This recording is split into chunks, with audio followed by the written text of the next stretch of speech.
கர்த்தர் உங்களை ஆசீர்வதிப்பாராக. கர்த்தருடைய கிருபையின் சமூகம் உங்களை ஆளுகை செய்வதாக.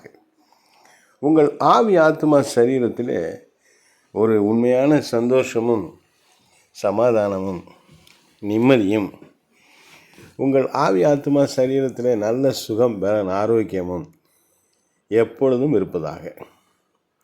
உங்களுடைய ராஜா பாஸ்டர் திரும்ப உங்களை சந்தித்து பேசுகிறேன், கேளுங்க. சமாதான கட்டினால் ஆவியின் ஒருமையை காத்து கொள்வதற்கு ஜாக்கிரதையாக இருங்கள். இந்த வசனம் என்ன சொல்லுது? சமாதான கட்டு. ரொம்ப பேருக்கு பில்லி சூனிய கட்டு, பிசாசு கட்டு, அசுத்தாவின் கட்டு, வியாதி கட்டு, மரண கட்டு, பயங்கர பைண்டிங்கில் இருக்காங்க உலகத்தில். அடிக்கடி சாத்தான் கட்டி போட்டுறான் ஜனங்களை. சிலரால் ஊழியக்காரங்களும் கட்டப்பட்டு போயிடுறோம் சில நேரங்களில். ஆனால் இங்கே ஒரு கட்டு சொல்கிறார், ஆண்டோட இன்ட்ரடியூஸ் பண்ணுறாரு, சமாதான கட்டு, பீஸ்ஃபுல் பைண்டிங். ஒரு நல்ல கட்டு, சமாதான கட்டு. சமாதான கட்டினால் ஆவியின் ஒருமையை காத்து கொள்வதற்கு எப்படி இருக்கணும்? எச்சரிக்கையாக இருக்கணும், ஜாக்கிரதையாக இருக்கணும். இப்போ நம்ம ஆவியில், நம்ம சிந்தனையில் சமாதானமாக இருக்கணும். குழப்பத்தை ஏற்படுத்திக்கிட்டே இருக்கக்கூடாது, இரு மனசாக இருக்கக்கூடாது. அடுத்து நம்ம கூட இருக்கிற லைஃப் பார்ட்னரோட சமாதானமாக இருக்கணும், அவங்கள சமாதானமாக நடத்தணும், அதுக்கு ட்ரெயின் பண்ணணும், எஜுகேட் பண்ணணும்.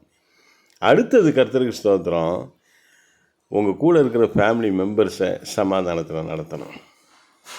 நீங்கள் சமாதானமாக இருக்கிறது மட்டுமில்லை, அவங்களையும் சமாதானம் உள்ளவர்களாக நடத்தி வைக்க நீங்கள் அவங்கள ட்ரெயினப் பண்ணணும், அபியாசம் பண்ணணும், ப்ராக்டிஸ் பண்ணணும். இதுக்கெல்லாம் ரொம்ப பைபிள் நாலேஜி அதிகம் தேவை. நிறைய வேதத்தை வாசித்து தியானிக்கிறது ரொம்ப நல்லது. தேவ சமூகத்தில் காத்திருக்கிறது ரொம்ப நல்லது. அதோடு கூட உங்கள் குடும்பம், உங்கள் சமூகம், உங்கள் குடியிருக்கிற தெருவு, உங்கள் ஜனங்க, ப்ளஸ் உங்கள் தொழில், பிஸ்னஸ், வேலை எதாக இருந்தாலும், படிப்பு, எந்த இடமா இருந்தாலும், உங்கள் இடம், எல்லா இடத்துலையும் சமாதான கட்டினால் ஆவியின் ஒருமையை காத்துக்கொள்வதற்கு நீங்கள் எப்படி இருக்கணும்? ஜாக்கிரதையாக இருக்கணும். ரொம்ப முக்கியம். நீங்கள் இருக்கிற இடத்துல பீஸ்ஃபுல் இருக்கணும். கர்த்தர் உங்களோட இருக்கிறார். கர்த்தர் வந்தாலே இங்கே சமாதானம். அதே போல் தான் நீங்கள் எங்கே இருந்தாலும் அங்கே என்ன இருக்கணும்? ஒரு சமாதானம் இருக்கணும். அல்லேலூயா. எல்லாரும் பிரச்சனை பண்ணுறாங்களே, ரைட்டு, ஜெபத்தோடு போங்க, தேவ பிரசன்னத்தோடு போய் பாருங்கள். எப்பொழுதும் தேவ பிரசன்னத்தில் இருந்து பாருங்கள். இந்த சமாதானம் அங்கே இருக்கிற குழப்பத்தை முறியடித்து அங்கேயும் சமாதானத்தை கொண்டு வந்துடும். எல்லா கட்டையும் உடச்சி சமாதானத்தை கொண்டு வந்துடும். இங்கே தேவ பிரசன்னத்தை இழந்துடாதீங்க, தேவ சிந்தனையை இழந்துடாதீங்க.